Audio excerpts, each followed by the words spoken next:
Hey there, and welcome. So today, we're jumping headfirst into a book that's, well, it's a brutally honest look in the mirror for all of us. We're talking about Robert Greene's The Laws of Human Nature.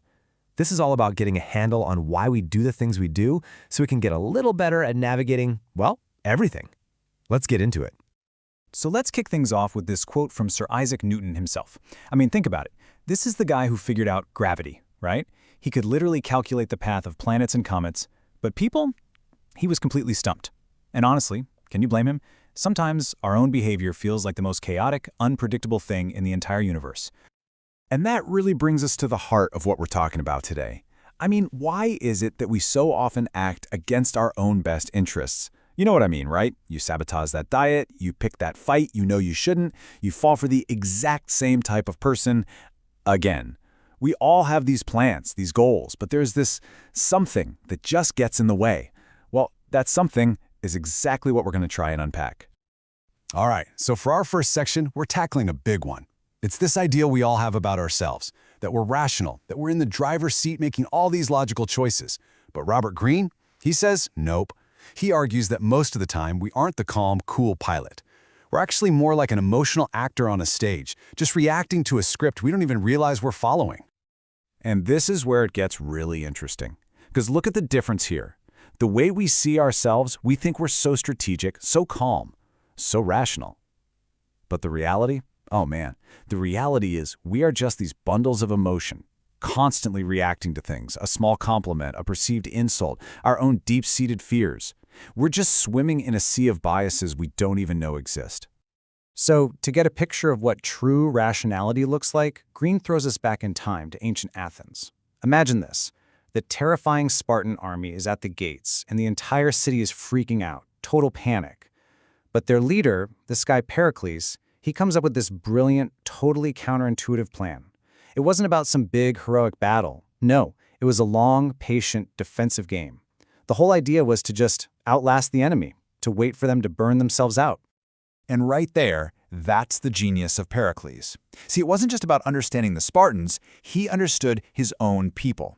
He knew that even the smartest folks in Athens were still driven by ego, by greed, by fear. He saw that if he just let them do what they wanted, their so-called rationality would actually lead them straight into chaos and probably get them all killed. So here's the big takeaway from all this. Rationality? It's not something you're just born with. Greene has this cool name for it, our inner Athena. It's like this higher, more rational version of ourselves that's hiding inside. But you can't just flip a switch to find it. You have to train it.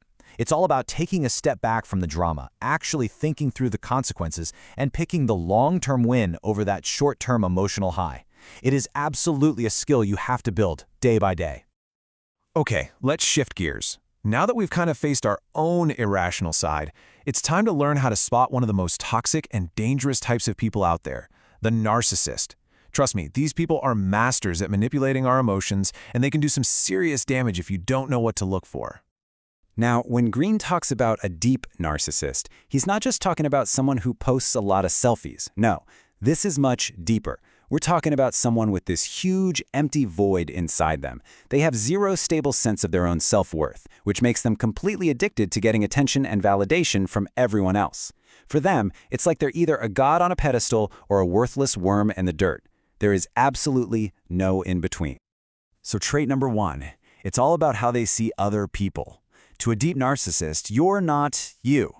You're not a person with your own thoughts and feelings. You're what he calls a self-object. Think of it like this. You're just an extension of them, like their own arm, and your only job is to provide them with attention and validation.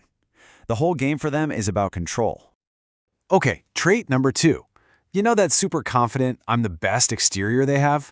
It's actually paper thin. It's so fragile because their entire sense of self is built on what other people think of them. Even the tiniest little bit of criticism feels like a full-blown attack on their very existence. And that triggers this explosive, totally out of proportion anger. It's called narcissistic rage, and it is scary. And number three, their world is just constant chaos. They thrive on drama because drama keeps them right in the spotlight, which is exactly where they need to be. They'll create problems just so they can swoop in and solve them. They'll turn people against each other, anything to make sure that all eyes are always on them. And hey, if you're sitting there thinking, well, this sounds pretty rare, think again.